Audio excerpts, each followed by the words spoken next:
आइए अब हम लोग यह जानने का प्रयास करेंगे या पढ़ने का प्रयास करेंगे कि वह कौन सा ऐसा सिचुएशन क्रिएट हो जाता है जब दोनों सदनों का, लोकसभा और राज्यसभा की ज्वाइंट सिटिंग का प्रावधान किया गया है, या फिर किन किन परिस्थितियों में जो है प्रेसिडेंट जो है दोनों हाउस को एज ए ज्वाइंट सिटिंग के तौर पर एक सिंगल हाउस बनाकर उसका समन भेज सकते हैं बनवाने के लिए।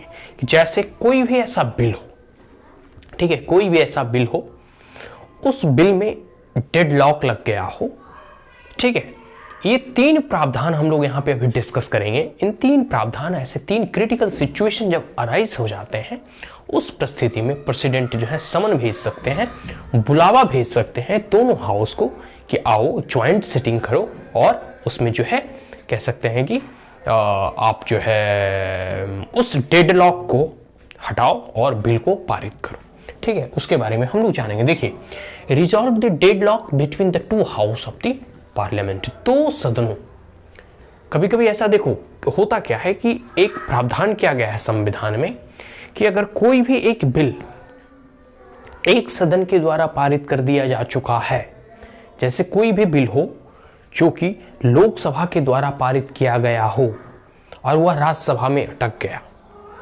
और अटक कितने दिनों के लिए गया, 6 महीने से अधिक, या फिर राज्यसभा के द्वारा उसे पारित किया गया हो और वह लोकसभा में जाकर 6 महीने से अधिक पेंडिंग हो, उस परिस्थिति में जो है कह सकते हैं कि प्रेसिडेंट कहते हैं कि चलो अब इस बिल को पारित करना बहुत जरूरी है, एकदम नेसेसिटी है, इसलिए अब एक ज्वाइंट सिटिंग हम बुला भेजते हैं, ठीक है।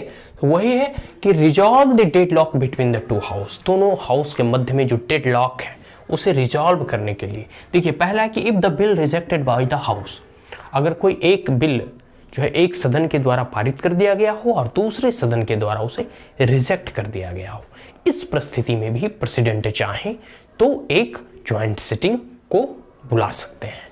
दूसरा है कि finally disagree any amendment to be made on a bill.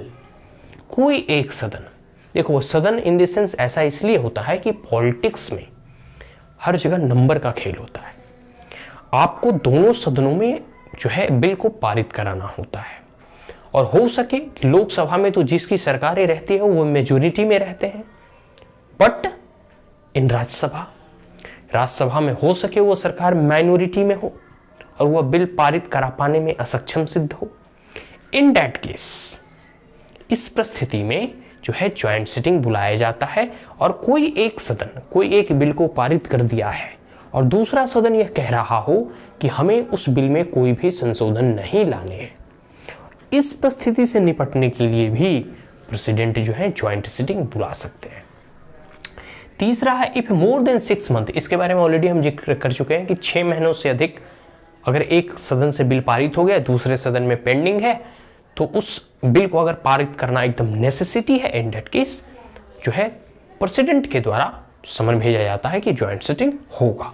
आगे है प्रेसिडेंट जो है ज्वाइंट सिटिंग के लिए समन भेजते हैं, और लेकिन इसमें एक एक्सेप्शन है कि जो मनी बिल होता है ना और कॉन्स्टिट्यूशनल अमेंडमेंट बिल, जितने भी संवैधानिक प्रावधानों का संशोधन है उसमें और मनी बिल में, ये कभी भी ज्वाइंट सिटिंग के द्वारा पारित नहीं किया जाता है, क्योंकि मनी बिल तो सिर्फ लोकसभा में पारित होना होता है, तो इसके लिए तो राज्यसभा की उतनी रिक्वायरमेंट है नहीं, अधिक से अधिक 14 दिन राज्यसभा इस बिल को जो है रोक सकती है।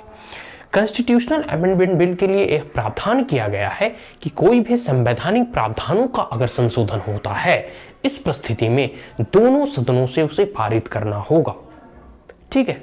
और उसमें 3 प्रोविजन, एक है सिंपल मेजोरिटी, दूसरा है स्पेशल मेजोरिटी के साथ, और तीसरा है special majority plus consent of the state. Is that clear? तो ये चीजें हैं, संवैधानिक प्रावधानों में ज्वाइंट सिटिंग का प्रावधान नहीं है। देखो होता क्या है कि जब भी ज्वाइंट सिटिंग बुलाए जाते हैं तो इसमें जो लोकसभा होती है वो बाजी मार लेती है, क्योंकि पहली चीज है कि लोकसभा के जो स्पीकर होते हैं उसके वो चेयर करेंगे, मतलब उसके चेयरमैन होंगे ज्वाइंट सिटिंग का।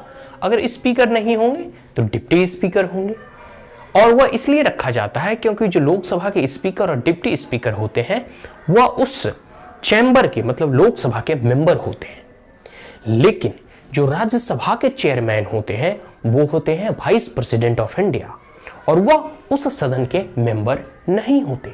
इस परिस्थिति में लोकसभा के स्पीकर को उनकी अध्यक्षता उस हाउस को, मतलब ज्वाइंट सिटिंग के हाउस को प्रेसिडाइज करना होता है। दूसरी बात है कि लोकसभा में जिस सरकार की बहुमत होती है, ठीक है, और उसी प्रकार जो है राज्यसभा में भी तो कुछ ना कुछ तो उसके मेंबर्स होंगे ही। इस परिस्थिति में वह ज्वाइंट सिटिंग में मेजोरिटी अपनी प्रूव कर देती है और उसे आसानी से पारित कर देती है, ठीक है। तो एक डॉरी प्रिवेंशन एक्ट पारित किया गया था 1960 में, वो ज्वाइंट सिटिंग के जरिए ही पारित किया गया था। एक दूसरा बिल पारित किया गया था टेररिज्म प्रिवेंशन एक्ट ऑफ 2002, यह भी जो है ज्वाइंट सिटिंग के द्वारा पारित किया गया था। तो ऐसा परिस्थिति अराइज हो जाता है पॉलिटिक्स में कि आप लोकसभा में तो बहुमत में रहते हैं, क्योंकि जिसकी सरकार होती है वो मेजोरिटी में रहता है, उसमें तो कोई प्रश्न ही नहीं उठता। अगर मेजोरिटी में नहीं रहेगा तो उसकी सरकारें गिर जाएगी, उसे फिर लोकसभा को डिसॉल्व करना होगा या तो अपने आप को रिजाइन देना होगा सरकार से। अगर बहुमत नहीं रहा तो लोकसभा में तो पारित कर लेते हैं, लेकिन बात अटकती है राज्यसभा में। राज्यसभा में जो है बहुत सरकारें की बहुमत नहीं रहती, तो उस पर तो वह बिल को पारित नहीं कर पाते। इसलिए स्टेट लॉ को रिजॉल्व करने के लिए संविधान में ऐसे प्रावधान किए गए हैं। और दूसरी बात कि एक है क्वारम के बारे में हम लोगों ने पढ़ा था कि एक निश्चित मेंबर जो है उसमें होने चाहिए ताकि वो डिस्कशन हो सके। तो क्वारम दोनों का जोड़ा जाएगा, लोकसभा का भी और राज्यसभा का भी जो है मेंबर को जोड़ा जाएगा, और इनके 1/10 मेंबर जो है यह क्वारम होगा, ठीक है। दोनों सदनों को मिलाकर एक 1/10 जो है होना चाहिए, तभी जो है कह सकते हैं कोई भी बिल को पारित किया जाएगा। State clear. तो ये पूरे के पूरे कुछ चीजें थी, कोई बहुत अधिक चीज नहीं है, लेकिन ज्वाइंट सिटिंग के प्रावधानों से संबंधित हमें इसमें चर्चा करना था। और 2-3 एग्जांपल मैंने बता दिया, prevention terrorism prevention act of 2002, dowry prevention act of 1960। तो ये सब जो ऐसे बिल हैं जो कि ज्वाइंट सिटिंग के द्वारा पारित किए गए हैं, मैंने एग्जाम्पल के रूप में बताया। तो joint sitting of the 2 house, ठीक है। और इसके बाद जो है कि हम लोग अदर जितने भी अभी पार्लियामेंट्री अफेयर्स पढ़ रहे हैं, तो जितने भी इसके इंपॉर्टेंट टॉपिक होंगे उसके बारे में हम लोग डिस्कस करेंगे। सो अभी के लिए इतना है। Thank you once again, have a great day, and if you are the first time on my channel then like it, share it as well as subscribe it, also press the bell icon. If there were any queries, comment, suggestion, advice and any opinion, you may comment in the comment box. Any queries, questions related to parliamentary and politics, political science, history, you may comment in the comment box. Thank you once again. Have a great day.